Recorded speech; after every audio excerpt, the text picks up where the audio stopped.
It's the most wonderful time of the year. Welcome to episode 20! Hey! The Christmas episode of the RDO Podcast, which we're not really going to be talking about Christmas that much, but... Is this when's Christmas? Friday. Right. Next Friday. Or this Friday coming. Right. Yeah. So... I can never keep up. No. There's I actually get anxious thinking about this time of the year because, Mum's been trying to organise, where we're all going to be. Yep. And I hate thinking about it. I hate it. I'm a very organised person. Yeah. But for some reason, I get anxiety thinking about trying to organise, the 3 or 4 different families you've got to hang out with, the presents, Tasha's talking about too, the food. So we're in Brisbane, everything's on the Gold Coast, we've got 3 different families to go visit on the Gold Coast. How are you supposed to cater for 3 different, what? That's not that hard. Hashtag first world problems. You wouldn't know, because you've never catered a thing in your life. What are you talking about? We have Christmas at my place every year. Exactly. We do the full catering. Exactly, it's at your house. Yeah, so we have to do everything. No, you receive everything, you supply that. You graciously supply your pad, which is good. Mm-hmm. But it's hard to buy stuff that is going to stay well in this temperature, this sweaty raincast. Just bring Doritos. But to just bring Doritos. Well, no, because I've been told to bring fruit.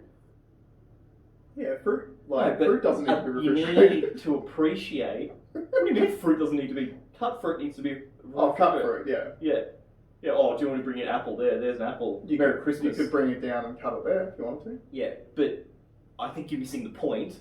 It's easier when you are there and in your house, your fridge is there, the stuff is there, and people bring the food.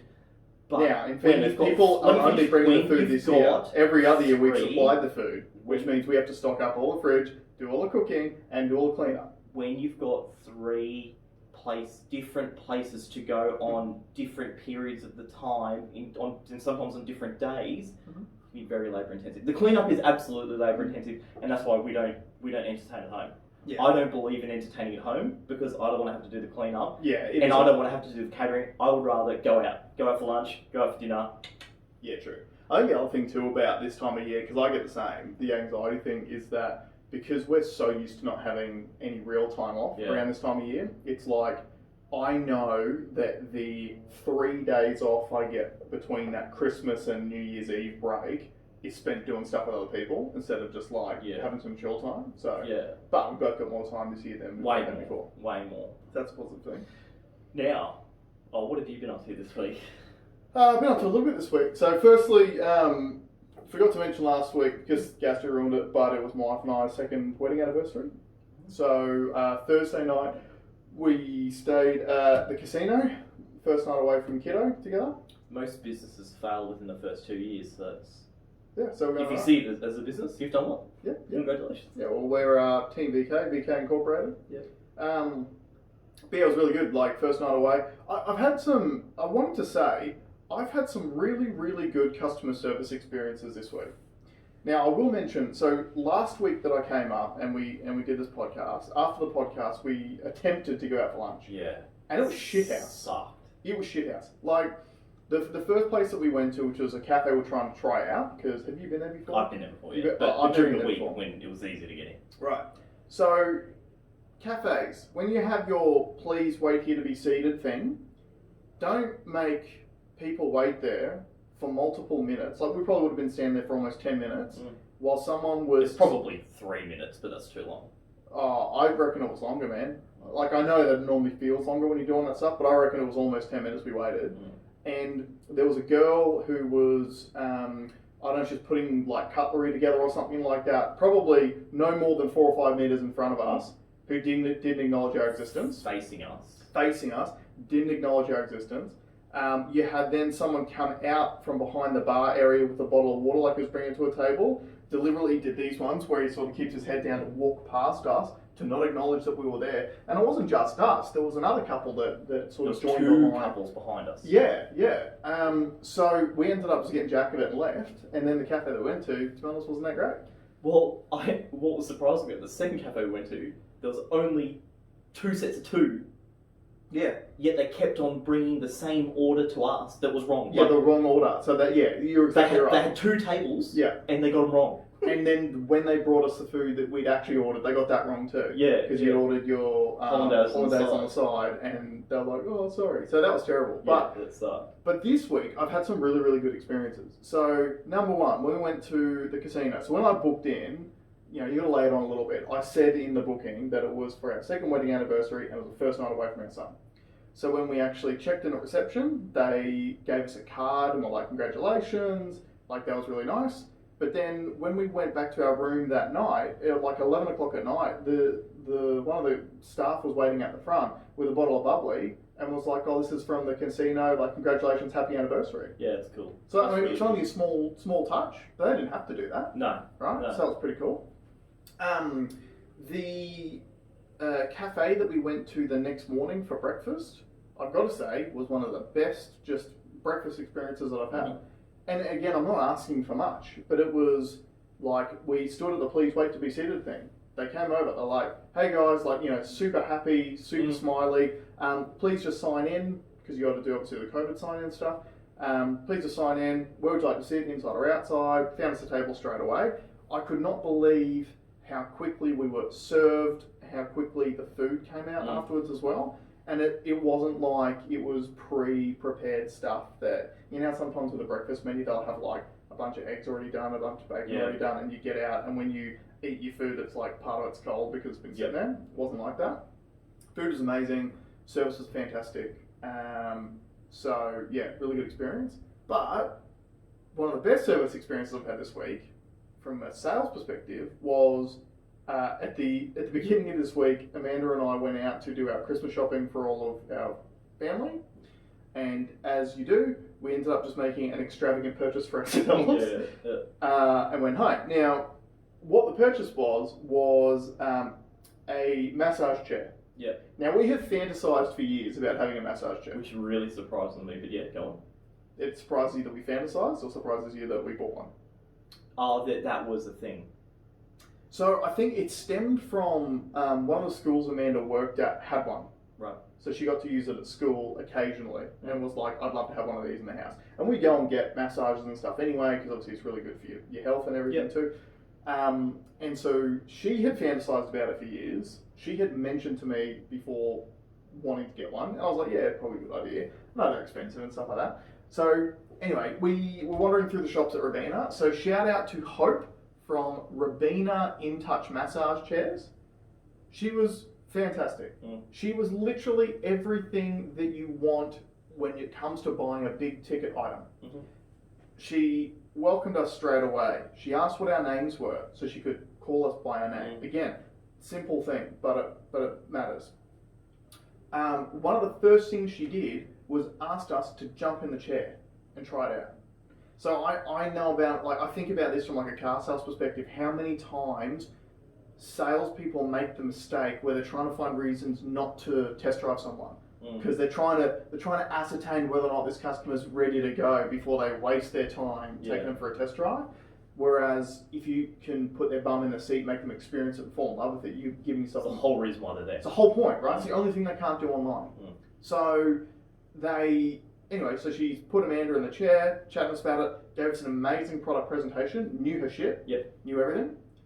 The entire time, we never felt like I feel like she was the kind of salesperson who gives really, really good service, but isn't great at closing a deal. Right. So I think maybe when we talk about selling and serving, she definitely erred on the side of serving. So she may have difficult closing as much volume as she could possibly do, but the service was. Does she sell past the deal? A little bit, yeah. So obviously, we wanted to buy a chair, and once I sat in it as well, I was like, "Yeah, okay, look, we're doing this." And then, but anyway, so we negotiated. Got myself a good deal, as far as I'm concerned. But it's all that counts. It's not all that counts. No, that's all that counts. Oh yeah, that I care. You got a good deal. 100%. For everyone out there, the difference between a good deal and a bad deal is your perception. Yeah. That's the worst thing you could ever do with any purchase is once you've bought it, once you've laid that money down, is keep research further. Yeah, that is so the worst thing. So as part of my negotiation, I said, like, because they kept, obviously, there was a finance plan available. Yeah. And I was like, yeah, okay, cool. And I heard her all out about the finance prezzo, and then obviously put the cash close on her. And I feel like I got myself a really good deal. But as we're walking out, I said, Amanda, don't ruin this by jumping online when we go home. I don't want to look at the internet. Yeah. I'm happy. Yeah, it's done. Right? I've made a decision. And the biggest thing about her, and I don't know if this is just me as a sales professional myself, I wanted to give her the business. Oh, yeah, she's earned the right. 100%. She's earned the right. So yeah, shout out to Hope from In Touch Massage Chairs at Robina Town Centre. You'll put a link in there. Yeah, I'll put a link down there. If you're ever thinking about buying a chair, go and talk to her. Just because she's a good person, and I was really, really happy with the good experiences I had this week. Reason why that's really, it's nice to see that sales is not dead, and service is not dead. I'm very surprised that you guys spent that kind of money on something. Forget what it is, but you guys don't do that. I was really surprised. What I've come to realise is that we don't spend volume, we spend big when the time comes. Yeah. So, like, we don't go out and buy new clothes every week. We don't go and buy new toys, like little things all the time. Yeah. We rarely buy that stuff. But when it comes to time to make a decision, we'll drop big money for the right thing. Yeah. And we seem to do it pretty quickly too. Like, case in point was when we bought our house. So we've been looking for houses for like 12 months, but literally we found our place by Amanda was on her way to an open home at a different house in the same area, but she was early and she drove past and saw the signs out in front of our house. She went and looked at it on the Saturday, called me because she loved it. She's like, I booked in an appointment for us to have a look at it on Monday. Cool, no problem. So at 4 o'clock Monday afternoon, we've shown up there. I've had a 20-minute look around the house. And then again, because it was a good service experience, the real estate guy goes, look, if you haven't bought a house before, my office is just around the corner. Do you want to come back with me and I can run you through how the paperwork works and stuff like that? And we literally went around with him, had a bit of a conversation, looked at each other, put an offer in on the house. Yeah. And we were accepted the next day. I think it does help that your wife is very much a doer. She is a doer, 100%. Yeah. So, really, really good service experiences. Now you're going to ask how my week was? How's your week, Alex? So I had actually planned to basically have this week off because I didn't think anything was going to happen. I've had heaps and heaps and heaps of inquiry, which was really strange. A lot of people clicking on from interstate. Yeah, or accidentally clicking. Anyway, it is what it is. But the most exciting thing has been Bitcoin. Right. ATH, all-time high, a new all-time high. So the previous all-time high. Now, I'm going to talk in Aussie dollars. Everyone else talks in US dollars, but I'm going to talk in Aussie dollars because I'm Australian and because it means more to me in Australian dollars. Yeah.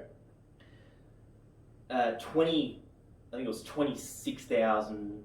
No, it was 24,000 something, 24,800 or something. In December 17 was the previous all-time high. Yeah. It's currently trading at 30,500. How many weeks ago did you tell everyone to buy Bitcoin? 3 weeks ago. 2 or 3 weeks ago. Yeah, well, yeah. The Bitcoin that I bought your son when he was born is over double in value. So I'm not buying Nate. Now, you said the Bitcoin that you bought my son? Yeah. The coin, the Bitcoin. Not the full bit. A full Bitcoin. Yep. You bought Nate a full Bitcoin. Yep. So I don't want to add to landfill. I've spoken to you about it before. Nate's got enough toys. He's going to have everything that he wants. But one thing that I thought would be cool is that if I just built him a little Bitcoin portfolio, and I thought maybe he could use it to buy his first car off his uncle Alex. Because you can buy a car with Bitcoin at Auto Bros. That you can. But then I was talking to Tasha about it. I'm like, oh man, how do you think Jason and Amanda will feel when Nate's first car is better than any car that you guys have ever had? Don't care. You wouldn't care. You wouldn't care. But no, it has shot up, exactly coinciding with this time 3 years ago. Yeah. December 2017. The 17th of December was like the date of the all-time high. Now, my prediction is we have not reached the top of this pump. Yeah. I still think, I called it earlier on, I know I've told you before, I reckon February will be the tippy top and then it'll just fall back down, which is natural in all markets. This is how it works. When you add all this liquidity, people will want to sell at a profit and there'll be a point when there are more sellers than there are buyers and then it'll tank. Yep. The next tip is to go from Bitcoin into the altcoins. So what happens is Bitcoin's dominance goes first. Bitcoin leads the charge. Everyone follow me. When people cash their profits out, they tend to jump into altcoins after that because you can get a lot more coin for your money. Yeah. And then they follow this period after. So when I say I missed in 2017, because I was very much into it then, I missed the top. Right. So it was funny, a friend of ours literally got in a day before, he sold his stake a day before, did great out of it. I stayed in, never freaked out. Yeah. There's heaps of people that did freak out, sold at a loss. Yeah. I told all those people, just hang on, it'll come back. If I've put more measures in place this time to help cash some profits. Right. So I've put a sell order in where I think if it hits a certain point, it's going to sell a certain stake of mine. And then I've got a strategy of how I'm going to move into the altcoins as well. Because I'm still a massive believer in it. Institutional money is entering the equation. Yeah. Like there are massive, superannuation funds in America that are allocating billions of dollars to buy crypto. Yeah. And what I would also say is I remember, probably it was November, December 2017, everyone was talking about it. Nobody's talking about it yet. There was must have been one news article, his dad rang me last night asking about it, so he had just seen it on the news, but that's just the start. Whereas before, it was every day. What's the price? This is, it's all crazy. Oh, it's all boom or bust. They likened it to the tulip spike in I think it was the year 600 or something, or 1600 in Holland, where it was literally just this hyped up market. It was the most volatile market in the world. Bitcoin beat that. But it's come back. Yeah, see, so do you think that it's just been the perfect storm for Bitcoin this year? Like, obviously with the global economy going south, a lot of these big institutions are looking for a safe space to park their money, which has possibly driven up the value of it. So definitely, yes, that is definitely one of the mechanisms. But I also think that people are starting to get it. Yeah. Whereas, man, I remember what it was like in December 17. Like, people thought I was crazy. Oh, it's fake, it's a Ponzi scheme. Yeah. Like, I've probably never got so much hate for an idea in my life. Yeah. But now it's starting to soften, obviously, because it's more people are using it. It's starting to become a bit more mainstream, and I think the fact that this year bodes well for Bitcoin in the future, because I think a lot of people who were, cynical about it in the beginning, because they just thought it was going to peak, bust, and then disappear. Yeah. Whereas now it's peaked, it's dipped, and now it's peaking again, it's gone up higher. Yeah. But it's like, okay, like maybe this isn't going to go away. Maybe this will be a long-term thing that I can look at. Well, I actually had a really good conversation, and an old friend of mine rang up because he wants to get into it now, like everyone does. This is FOMO kicks in. When they see, right? This is. It's happened for me too. I've looked at it and gone, wow, like I should, but I'm good for now. I'll probably invest in the next dip.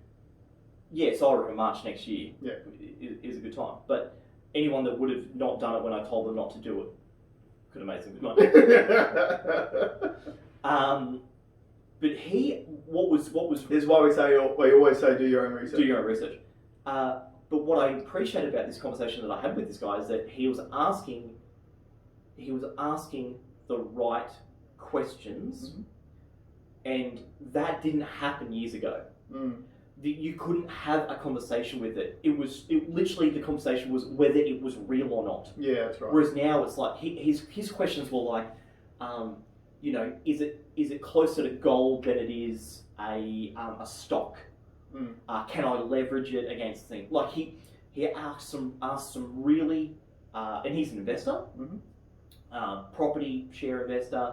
This is his first dabble into it, and then he started asking, what resources? Where do I go to look for resources? What can I watch? What can I read? It was all the right questions, and it was so refreshing having a real conversation. Yeah. The conversation that I wanted to have this whole time. I had another old friend reach out and goes, oh, it's on a bit of a surge, I'm sure you've done well out of it. I'm like, yeah, I have. And he goes, oh man, I wish I would have got in when you originally spoke to me about it in 2016. And I said, well, I made it very known. I did not keep it a secret. Yeah. But my belief in it was from two main things. One is I believe the whole reason why it exists, the peer-to-peer remove, like I believe in the program. Yeah. And two, besides it being physically stolen from you or from the exchange that you leave it on, there's no risk because nobody owns it. Yeah. A company can't. There's no Bitcoin company that can collapse. Yeah. There's no Bitcoin server that will collapse. In its design, it's safer than money. The cash we have now, if they decide to change our financial system, like they did with the euro, that could be affected. Yeah. But this, by design, can't be tampered with. But even something like, you could have a $50 note and someone cuts it in half and then it's worth nothing. Yeah. I think the thing that's really interesting when people push back against cryptocurrencies, because now, admittedly, I don't own any. Also, I've got a very small amount of Bitcoin, a tiny amount of Bitcoin. It's not so tiny now. Yeah, I should go and have a look at it actually. That's what I want to say. If you were dabblers, if you did jump on in 2017 or something, and there is no one in the world has lost money on Bitcoin, right? Because it says it's all-time high. Yeah. So the tip that I would say though, make sure your wallets or your digital wallets,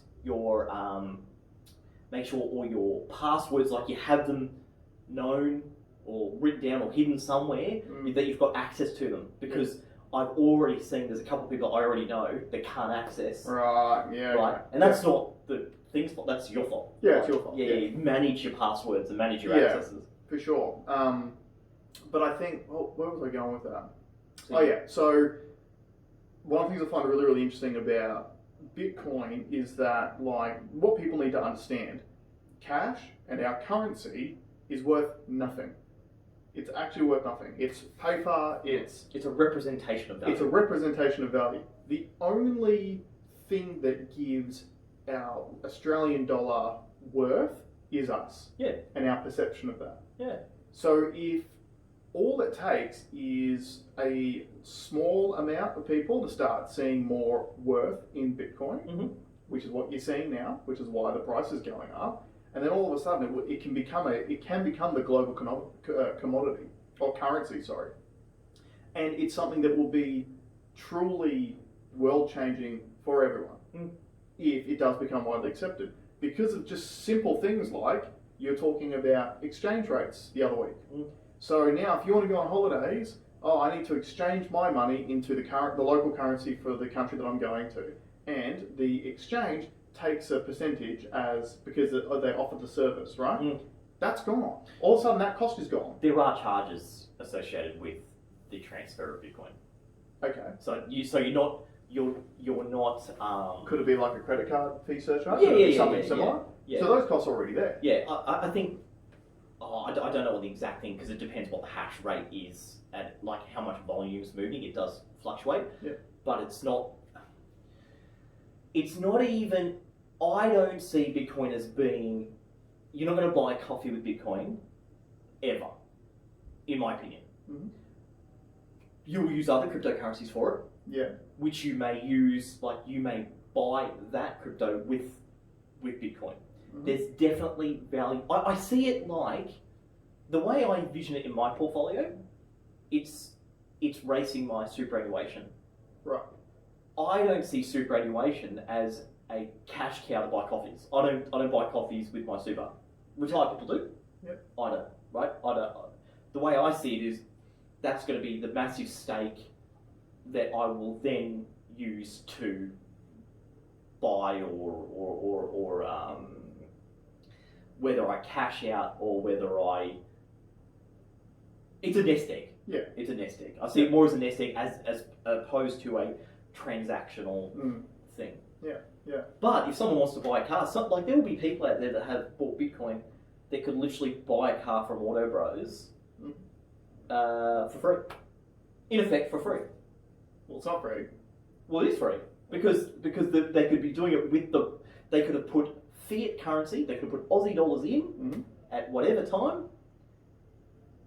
put $5,000 in, and when Nate was born, and that's now worth. Did you put $5,000 in for Nate? No. That's now probably worth $12,000 or $13,000.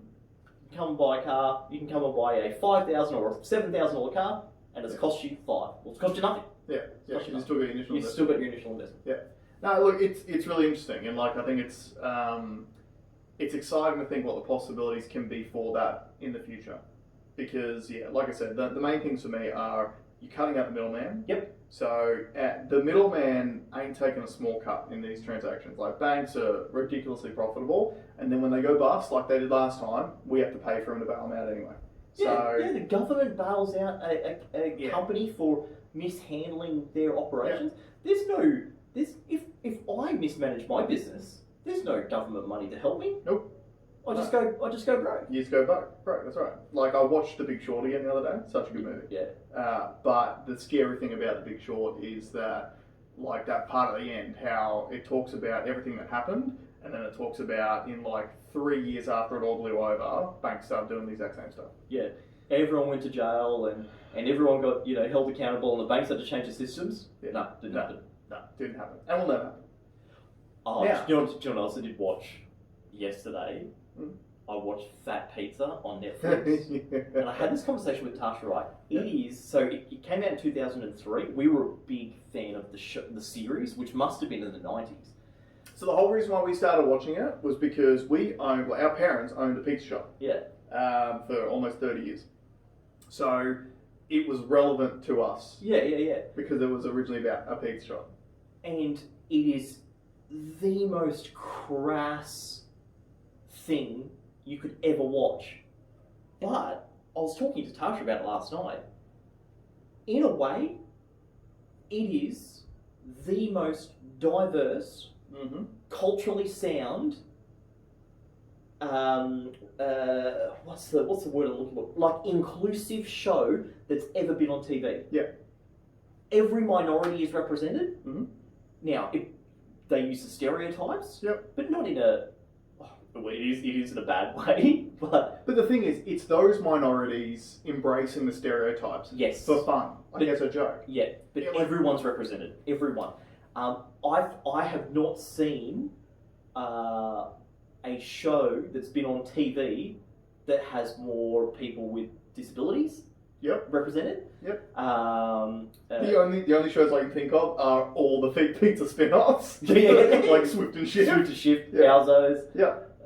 So what I really, really, really appreciate about that, because we're from an immigrant family. Yep. And I find the beauty of multiculturalism is embracing someone else's culture. 100%. Like stereotypes are stereotypes for a reason. Yeah. Because it's a trend that you can see over and over again, so then it becomes a stereotype. Yeah.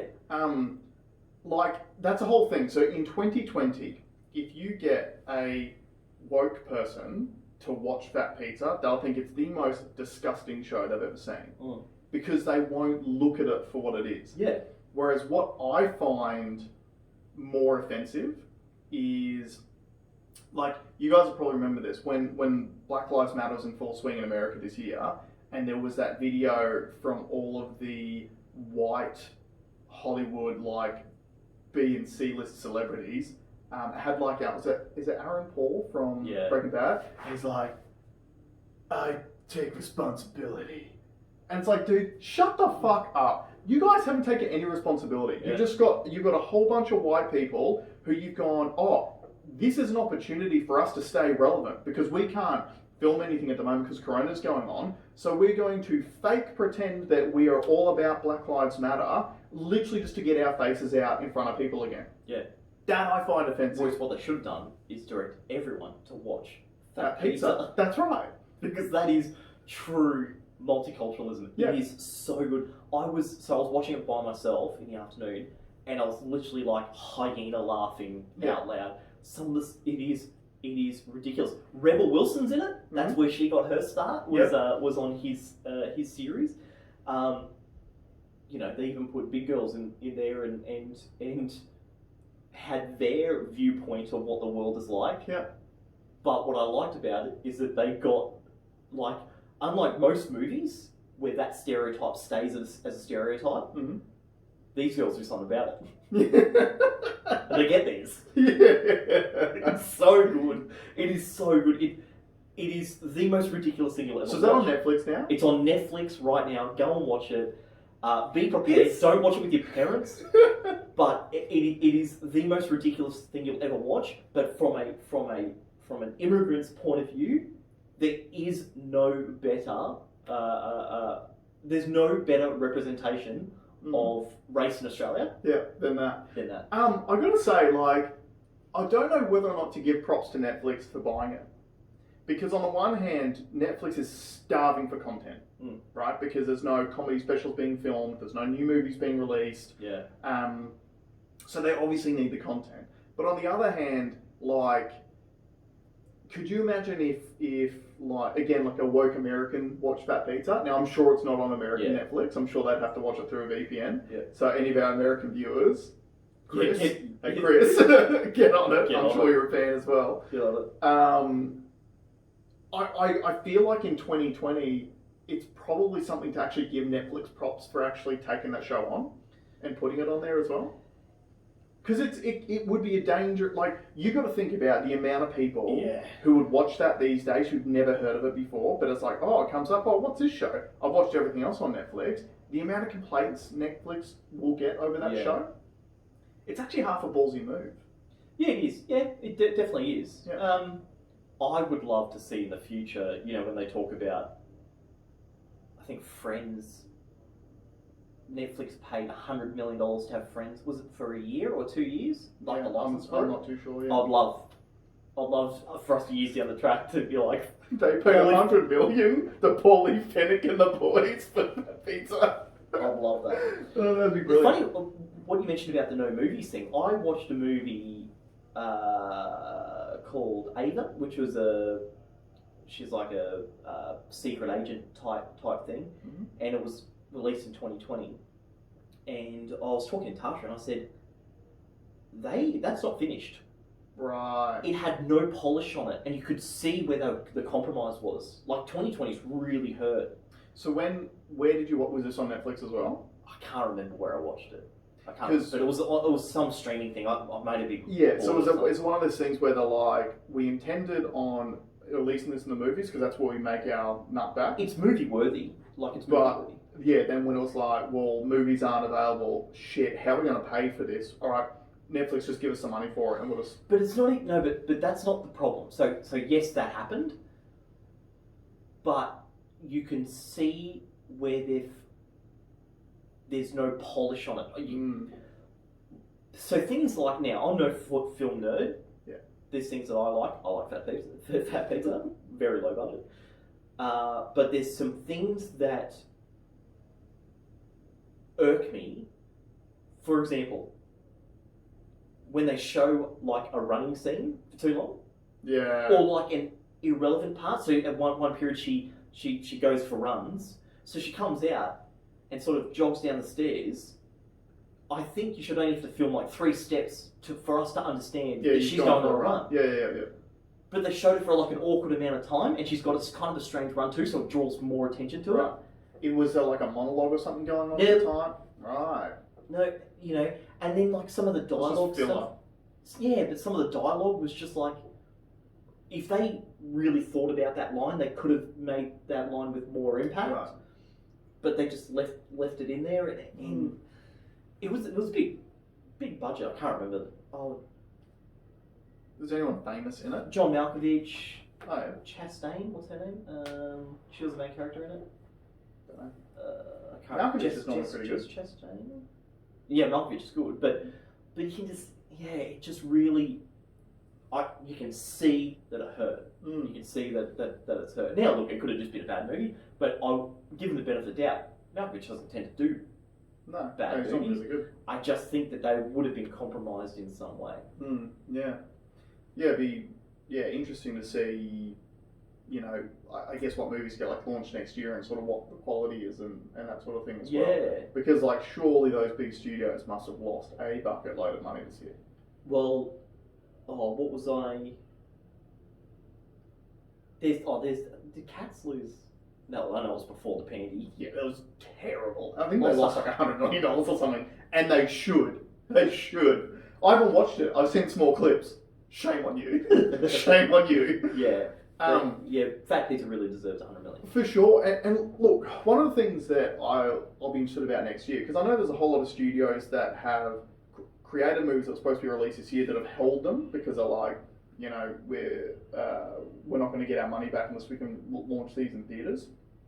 Because that only doesn't know how the movie business works. That's how the studios make the lion's share of their money back. They don't make the money off streaming services because you got to think streaming services aren't pay-per-view. They get a one-off payment by streaming services generally for their content, whereas they get a cut of every single movie ticket they get sold. All that. So one thing that I would be half concerned about is so many movies are so relevant and up to the date that if you release them a year later, will they seem dated? Will they seem irrelevant? Will they seem like they've completely missed the mark? Yeah. You know, so it's going to be interesting. It'll be interesting. Now, we should get on to today's topic. Yeah. So, coming into Christmas, more people are at home. Yep. So people have more time. They're more easily accessible. Yep. Which brings out a lot of scammers. Okay. Yeah. So what I've done is I've compiled a little bit of a list of some of the scams to look out for. Yeah, because 'tis the season to lose all of your money. Yeah. Now, I got the call yesterday, and I think, did you say you did? Mother-in-law. I had the call a few weeks ago. Mother-in-law had one yesterday. So, I wrote down a list. You will not get a phone call from the Australian Tax Office. No. Okay? There is an Australian Tax Office online portal which you have to sign up for, be registered on. Yep. That's the only way that they're really going to contact you. They might send you an email, but... So we'll start with the scam itself. So the scam at the moment is there is a phone call that people are receiving. It's either an automated message or a person on the other end of the line where they're essentially saying that you have an unpaid debt to the tax office and unless you pay it immediately, you will be arrested. Yeah. Yeah. So and one thing I'll say on that point as well, if people are going to get arrested, if the police want to arrest you, they ain't tipping you off first. Yeah. They're just going to come arrest you. Yeah. So I noticed the robocall, that was the one that I got, has an Australian accent. Yeah. The ones I've had previous to that were from foreign call centres. Yeah. Okay. So obviously the Australian Tax Office would never contact you using a foreign call centre. You can always tell with that large delay between the...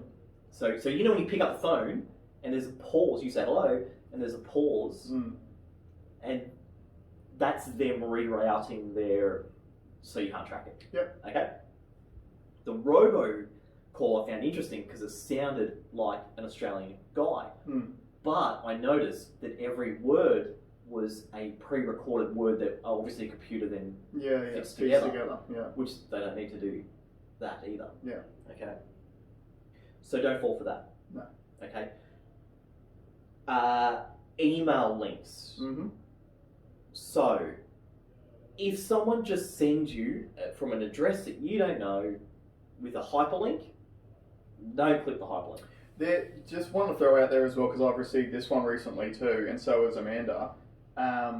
There are email scams that are coming out that almost look like legitimate emails from Apple. To the point where even Amanda was like, "Oh, what's this?" And she showed it to me first. I'm like, "No, that's a scam. Just delete it." But like they're starting to get more sophisticated. I suppose like the overarching thing is if any company, whether you use them or not, they will send you to their platform to do if there is a financial transaction. That's right. So really good example. I got an email from so one of the banks who uses ING Direct. I got an email from them the other day saying that due to changes in Australian banking law, they need to actually hold more records of my personal details. And when you read through that stuff and you go, it's an email requesting personal details, you start going, alarm bells, red flag, this is a scam. But it says, log into your ING portal, click a button, and it says to update your details on the actual ING portal. Yeah. They'll always send you directly to their current websites. Well, where I will change that a little bit, don't follow a link that they supply. No, that's right. They will say, go to... Yeah. Some of them will supply a link, but the game plan I always take, and I'm sure it was, I think it was PayPal back in the day, they got hacked, they get hacked all the time, where someone had set up a fake version of PayPal. Yeah, that's right. And the text is like one letter different. Okay, and if you click that link, it would take you to PayPal with 2 L's or something like that. Yeah. And it looks exactly the same. And then I was getting phone calls as well. They were doubling down. It was a really sophisticated hack. And I was like, okay, I don't know what's going on with any of these, so I'm not touching. Yeah. And I don't think I used PayPal for like 2 years prior until I could find out, like, obviously once the scam one. Yeah. I can remember back in the good old days when all email scams were just like, you could tell that it was written by a foreigner because the English was terrible and it was so easy to spot, but now they're getting better at it. They're getting much better. I'm just going to say, before we run through the list of what the scams are, what are the tools that scammers use? The main tools that scammers are using at the moment is fear. So they will be targeting anything that is in the media that's relevant. Number one, COVID scams. Like, they will send you emails saying, you know, I'm assuming there'll be scams out there at the moment on things like, you know, contact tracing. So you might get a text from a number that you don't have saying, you know, you need to log in and tell us your whereabouts for contact tracing for COVID. There'll be emails about it. Obviously, the tax office one, like, they'll use fear. So fear of your health, fear of being arrested, fear of being fined. Like, some form of persecution. That's right, which, again, we've spoken about a million times. Human beings have negativity bias. And the problem is, this is one of the things where boomers get done way more than anyone else. Because, number one, they haven't grown up on the internet, so they don't understand these things. And number two, like, I think that they have so much fear generally of the establishment that they're like, oh, like, I don't want to sully my name with this tax debt. I need to sort this out straight away. Well, the fact that there was probably more honesty. Yeah, 100%. 100%. So, yeah, they will use fear as well as, you know, the old thing used to be appealing to your greed. So when you'd have, you know, Prince Umfufu from Nigeria who has died, his long lost relative, click this link now and stick your bank details in there so they can send you the $1 billion fortune or whatever. Like, that was appealing to people's greed. Yeah. So I think those are two main drivers: fear and appealing to your greed. So to tie in with the greed ones, be very careful if you're selling something on Gumtree or Facebook, car sales, bike sales. Someone's offering you more than what you paid for it, or is on an offshore oil rig, and can only be contacted through an email, like a email service. Stay away. Stay away. Okay, that's a big one. The way that scam works is they say, okay, I'll pay you. You're asking 20. I'll pay you 20,200 because I'm on an offshore oil rig. I'm going to get a pickup agent to come and grab it. Can you just pay him the 200 in cash? I'll send you the receipt of me paying you the 20,200. it's a fake receipt. Yeah, they always want to use PayPal. Fake transfer. Fake transfers, yeah. So just be careful with that. Just on the car thing too, because this isn't even just a financial scam thing. Something to consider as well. You know, desperate times call for desperate measures. A lot of people get their cars and their motorbikes stolen when they're trying to sell them privately, and it will be things like someone organises to come out and see your vehicle. They ask you if they can test drive it, and you I had a customer this happened to back when I used to work in Tweed Heads, where the customer had driven in and parked their car there and said, "Oh, do you mind if I test drive your car before I buy it?" They said, "Yep, absolutely," thinking it's fine because their car's been left here as well. It's all good. So they've driven off down the road on the car, and the next thing you know, someone jumped out of the back seat of the car that was parked there, put the keys in, drove off, and the car was stolen. You need to be really, really careful. And this is one of the things where, Auto Bros has a car buying service. Now, you will never get the same amount for your vehicle from a dealer as a trade-in as you could potentially get from someone privately. But it's way easier, and it's legitimate, and the money's good. Safer. It's safer. It's done properly. 100%. Or the other scam that you could, I suppose, talk about with car sales is buying cars with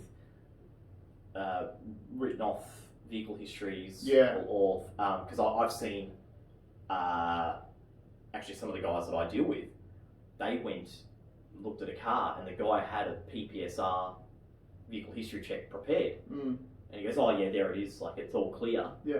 But as part of like what we do in dealerships is You we run have a your process. own. We run our own. That's right. And his one was a fake. Yeah. I've seen ones where old PPSRs have been handed in. Right. So you always, that's a check. That's a process that we build into our game. And also, we know a written off car as when we see it. Yeah. Like we can tell. Yeah. So WOVI, if you're looking at cars on Facebook Marketplace and it says pass the WOVI inspection, WOVI, that is the written off vehicle inspection, which means it is a repaired write-off, and if you're paying, they're not worth anything. I don't buy WOVI cars. No.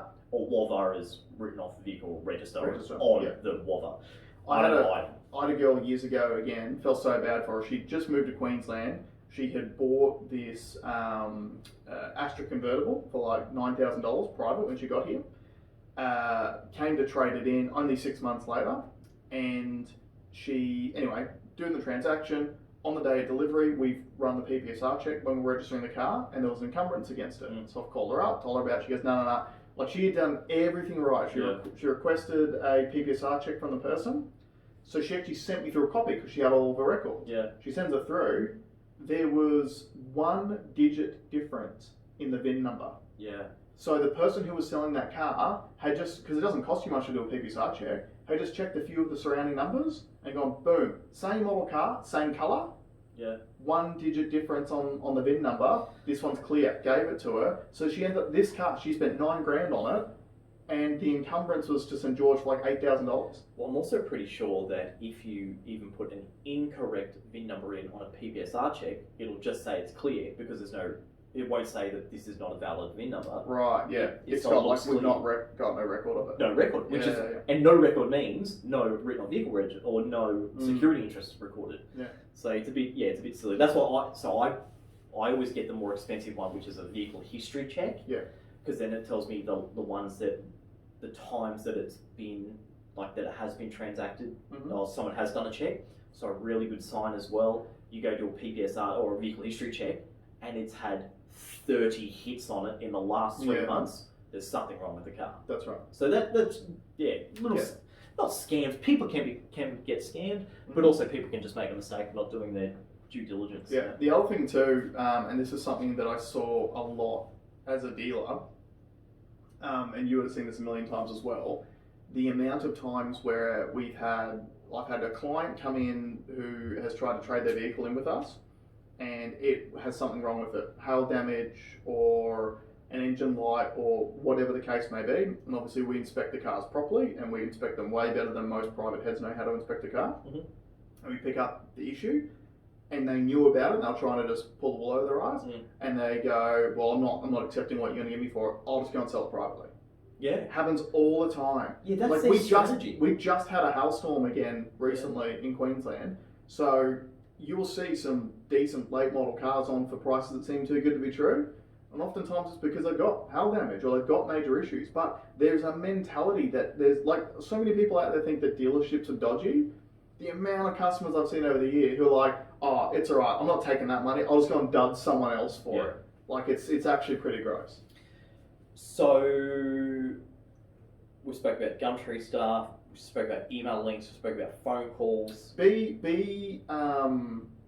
So if you're looking at buying a car off Marketplace, be mindful of people who are asking you to leave a deposit on it to hold it before you go there, because sometimes that car doesn't exist. So again, if there's a special car online at a price that looks like it's too good to be true, and you've been doing research on it, you go, that price is too good to be true, and the person that you're talking to is too keen to go, hey, send me a $500 deposit just to secure that car because I'm getting all this interest on it.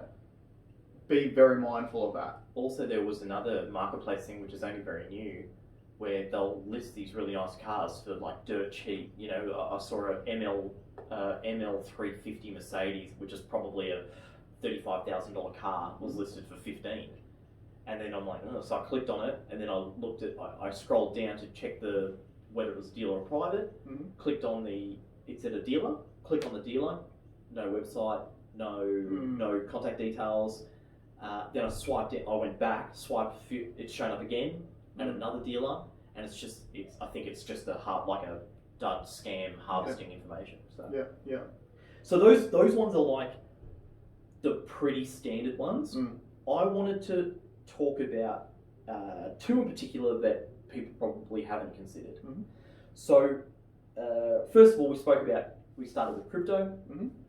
I think people are getting smarter now, but if you are going to delve into crypto, where you can be taken advantage of is if you don't secure your private key. Okay, so basically, when you set up if you set up a digital wallet, you'll usually have a username, password, a send address, a receive address, and a private key. Never, ever, ever tell anyone or show anyone your private key. That includes don't take a screenshot of it on your computer, because don't forget, or on your phone, because people can access your cloud and see it. Don't leave it on your notes page on your desktop, because someone can access your desktop remotely. One of the safest ways to do it is literally print it out, stick it in or print it out if you're on your home device, not on a shared work one, because then people can also print it out there, or go in and delete the cache out of it and put it someplace safe, whether it be in a safe, because that is money. That's the key to your money. And I'm seeing less of it now, but especially back in 2017, people just saying, put your private key here and I'll put 1 Bitcoin into your account. That's right. And people just listing on Twitter. And these guys are just again ripping them apart. Appealing to your greed. And one thing I'm going to say on that as well, because like I found this when we stayed at the casino, I think all the COVID contact tracing things we have to do now are making people complacent with their personal data. So in one day, I had to sign in at 4 different places, like to access things, and it's all my personal data. And the problem is, the more often we do things, the more complacent we get. So we're just throwing all of our personal information out there to everyone now. Again, scammers are seeing that, and I reckon it's probably easier for them than it's ever been. Yeah, definitely. So definitely keep that stuff in mind. Now, the final one is probably, this is more of an advanced level, I suppose. But if you use public Wi-Fi hotspots, now I think most Australians don't, because data it's cheap. Pretty cheap. It's super cheap now. Yeah. So, but even if, let's say, if you go overseas, because like often I would go overseas and not pay for the data plans, because I can stay away from my phone and just use them in, go to a cafe or something that's got it. What a lot of people don't know is that your phone does not know the difference between a secure network and an unsecured network and that protocol is not advanced at all. It's so dumb, in fact, that let's say I had an Auto Bros Wi-Fi. So your customer comes in here, logs on to Auto Bros Wi-Fi, okay? If there was a hacker next door that got a router and called that router the exact same name as mine, the phone will just instantly connect to the one with the best signal. That's right. And so people don't understand that. Then they can control what I see. So they could either mirror, like if I'm going onto my bank, or if I'm logging into Facebook, whatever. They could just see everything. They could get pushed all the information. They can see what your passwords are. There's some really nefarious stuff. And one of the scary things about that too, now that I think about it, is so I've been the same when I have travelled overseas, for example. I'll just use Wi-Fi in like airports and stuff like that.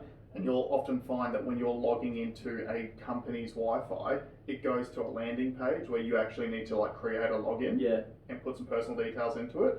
So again, if you've got a nefarious person who puts a fake landing page on that and then you put personal details in, if you have to select a password, for example, a lot of people use the same password for everything. Yeah. They know that. Yeah. So then all of a sudden, you put your password in, bang, I've got that, and now I can go and I can just try it out on all these different services that you might be using, which I can see because I've got access to your phone now. Yeah. So that was one that I just wanted to put out there that is probably on the more advanced side that most people don't tend to think about. Yeah. But yeah.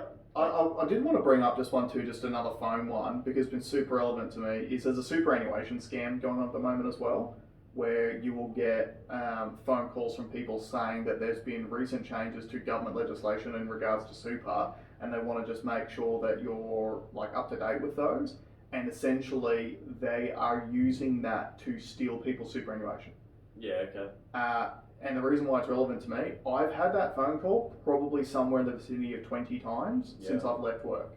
Because what's been really interesting for me is that since I've left work, my phone rarely rings now. My phone used to ring all day, every day because of work stuff. Now it doesn't, and generally when it rings, it's a scammer on the other end. Yeah. And I had all these theories in the world about how my phone number ended up on that list after all the contact tracing stuff first started. But yeah, like, I guess the number one thing that we're trying to say, if anyone makes unsolicited contact to you about anything related to, well, anything at all, anything at all, go directly to the actual source before you continue. Yeah. Because you may get a legitimate phone call from a company. Yep. It might be legit. And if it is legit, I'm sure they'll be perfectly fine if you go directly to that company's website, their legitimate website, and contact them back directly. Yep. Right? Never hand out any personal data. So one thing that I'm really, really mindful of is the amount of times that a company or a scammer will call you and you'll pick up the phone and they'll ask you to confirm your personal details. Oh, we just need to make sure we're talking to the right person. So I need to know this, I need to know this, I need to know this. Just say no. Yeah. Sorry, you called me. What's this about? Yeah. Because the reason why they're doing that is to get your personal data. Well, I've had a bank, and it was actually my bank. Yep. Tried to go down the same thing. And I said, I just don't feel comfortable giving that information. I mean, at the end of the day, you can say whoever you want, but the information that you want, I think, is too far. Yeah. And they had a measure in place. It's okay, well, if you go into your NetBank account, and there'll be a note from us there, contact us directly through there. And I'm like, that makes me feel more comfortable. For sure. Yeah, so, it's better to be safe than sorry. 100%. And that's the thing. Like, the number one driver is fear. It's fear. And that's why there will always be some sort of hook. Because these people are very sophisticated. They're very good. The Australians have lost millions of dollars this year alone. Millions of dollars. Every single year Australians get scammed. So you might think this stuff's ridiculous, but I guarantee you've had an email that you've clicked the link. And you might not have put any details in because you might have realised once you clicked it, but sometimes that's too late because then you've got, Trojan software on your computer or something like that. Like, I guarantee you there are things that have happened in your day-to-day life if you really thought about it over the last couple of months where you've gone, you know what, I reckon I got one of those scam calls and I reckon I gave them some info. Yeah. Like, just be so careful, guys. So careful. Keep your passwords updated. Yep. You can go get a password service. There's one called like LastPass, which basically can create unique and very hard to crack passwords for each site. If you're one of those people that use the same password for everything, you need to change. Yeah, you need to stop that for sure. So, yeah. I think that's it. Cool. Stay safe, everyone, in this Christmas festive season. For sure. Merry Christmas. Merry Christmas. Thank you very much for joining us so far this year. We've really enjoyed having you, and it's funny how it's episode 20 and it's, only feels like we've been doing this for 5 minutes, but it's 20 weeks in. So thank you everyone for coming along with us on the way. Have a Merry Christmas or whatever it is that you celebrate over these couple of weeks. Whatever you're doing, just enjoy your time. Stay safe. We'll see you next audio.